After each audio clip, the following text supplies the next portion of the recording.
Un homme s'est figé sur place lorsqu'il a vu son premier amour fouiller les poubelles pour trouver de la nourriture 53 ans après leur rupture.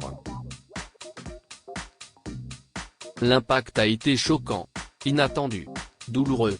Ce fut déchirant et dévastateur lorsque William a reconnu Amanda comme la femme qui faisait les poubelles à la recherche de nourriture dans une allée de San Francisco, en Californie. C'était un jour d'automne glorieux et coloré quand ils se sont rencontrés pour la première fois. Amanda avait 17 ans, et lui 18. Il était assis sur le campus de leur université quand elle s'est approchée de lui et lui a offert une tasse de café. « Bonjour, je fais partie d'une campagne qui aide les personnes handicapées. Pouvez-vous s'il vous plaît acheter une tasse et y contribuer ? Ce n'est que $2, a-t-elle demandé de sa voix douce. William n'aimait pas le café. Il ne l'a jamais aimé. Mais quand elle lui a offert une tasse et l'a regardé dans les yeux pendant qu'il le goûtait, c'était la meilleure chose qu'il a jamais goûtée.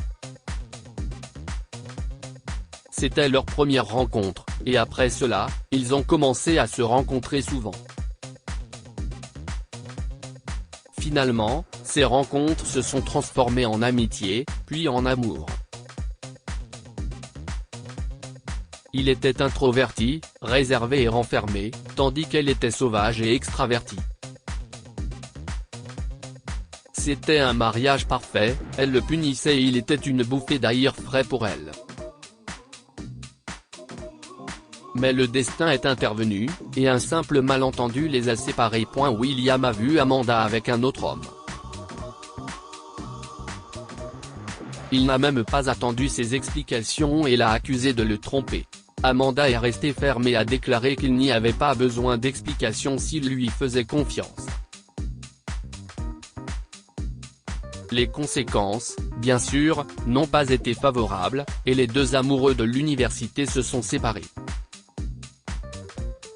Après la rupture, Amanda n'a pas contacté William une seule fois et a jeté toutes les lettres qu'il lui avait écrites.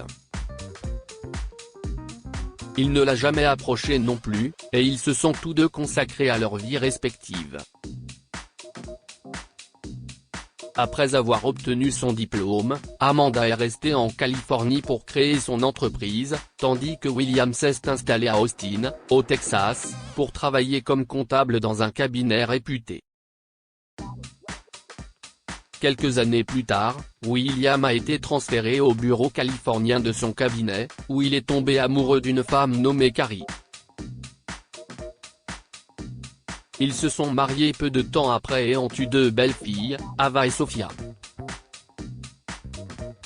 À cette époque, Amanda était mariée à un homme nommé Trevor, qui, de l'avis général, n'était pas mauvais, mais qui n'était pas bon pour elle non plus. Trevor était aimant et attentionné au début, et Amanda l'adorait aussi. Mais il voulait fonder une famille tout de suite, et Amanda n'était pas prête pour cela. Au début, il a soutenu sa décision et lui a fait plusieurs fausses promesses, prétendant être un mari parfait. Mais cela n'a duré que jusqu'à ce qu'il incite Amanda à transférer son entreprise à son nom et la mette à la porte.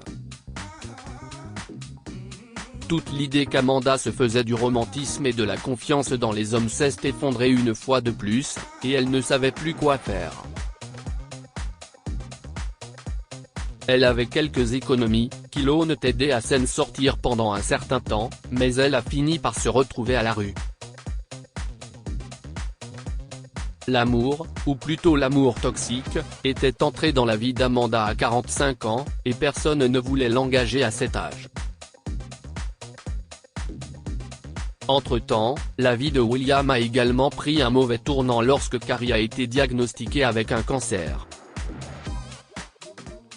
La femme n'a pas tenu plus de quelques mois et est décédée. Après le décès de Carrie, William a dû jouer le rôle de mère auprès de ses filles, les élevant seules jusqu'à ce qu'elles deviennent adolescentes, obtiennent leur diplôme d'études secondaires et s'inscrivent à l'université.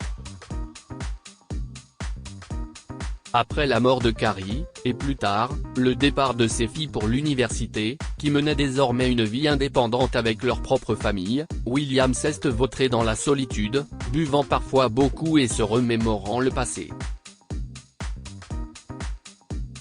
Un soir, alors qu'il passait devant un restaurant pour acheter un autre lot d'alcool, son regard a été attiré par une femme sans abri qui fouillait dans une allée pour trouver de la nourriture. Elle fouillait dans les poubelles avec vigueur, ramassant les restes, les mangeant et les mettant de temps en temps dans un sac. Il faisait sombre, et William ne pouvait pas voir son visage clairement, mais il pouvait voir qu'elle était vêtue de façon minable et qu'elle était affamée depuis plusieurs jours, à en juger par la façon dont elle ne pouvait pas résister à n'importe quel morceau de nourriture qu'elle découvrait dans la benne. Se sentant mal pour elle, William a décidé de l'approcher et de lui offrir de l'argent. Mais alors qu'il faisait quelques pas vers elle, son visage a brillé dans la petite lumière qui éclairait la ruelle, et il s'est figé sur place. « Amanda, si est-ce toi ?» s'est-il exclamé, se couvrant la bouche sous le choc. La femme a levé les yeux de la poubelle au son de la voix familière et a laissé tomber le sac de ses mains. Ses yeux se sont mis à pleurer, ses mains ont tremblé alors qu'elle se tournait vers William. « Si est-ce toi ? Oh mon Dieu, que t'est-il arrivé, Amanda ? Que fais-tu ici ? Je suis désolé, mais je ne suis pas Amanda », a menti la femme, qui a hésité à ramasser son sac et à se préparer à partir, en cachant les larmes dans ses yeux. Mais William savait qu'il ne s'était pas trompé. Il ne manquerait pas de reconnaître son premier amour. Eh bien, fuir ne t'aidera pas. Vas-tu faire la même erreur qu'il y a 53 ans ? La femme s'est brusquement arrêtée, et des larmes ont commencé à couler sur ses joues. « Ne me fais pas ça, William », a-t-elle murmuré d'une voix tremblante. « J'en ai assez, et je ne peux plus le supporter. » William s'est approché d'elle et a pris sa main dans la sienne. « Arrête d'être si rigide, Amanda. S'il te plaît, viens avec moi. » Ce soir-là, William a amené Amanda chez lui pour la nourrir correctement et lui permettre de se laver. Il s'inquiétait pour elle, et ne s'attendait pas à la voir en si mauvais état. Après le dîner, Amanda s'est couchée tôt. Le lendemain matin, quand Amanda s'est réveillée, William lui a préparé le petit déjeuner. Ils ont parlé de leur vie, notamment de la façon dont William est devenu à la fois le père et la mère de ses enfants à la mort de sa femme. Amanda, elle aussi, s'est ouverte sur sa vie, notamment sur la façon dont son mari l'avait trompée et larguée. Avec le temps, Amanda s'est retrouvée proche de William et leurs sentiments des décennies passées ont refait surface, encore plus intenses qu'avant. Un soir, après le dîner, ils ont abordé le sujet de ce qui s'est passé il y a 53 ans et qui les a séparés, et ils ont dissipé le malentendu.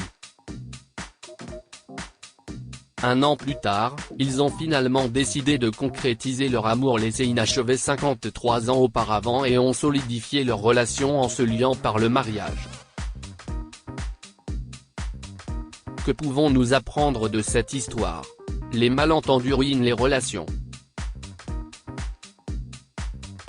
Si William et Amanda s'étaient donné la possibilité de se comprendre et de s'expliquer, ils ne se seraient pas séparés. Les correspondances se sont faites au paradis. William et Amanda étaient destinés à être ensemble, et cela s'est produit malgré le fait que cela ait pris 53 ans. Lire aussi, une fille pauvre n'a rien à se mettre pour une fête, sa grand-mère l'aide. Abonnez-vous à Mon Mama sur Google News pour lire du contenu aussi intéressant.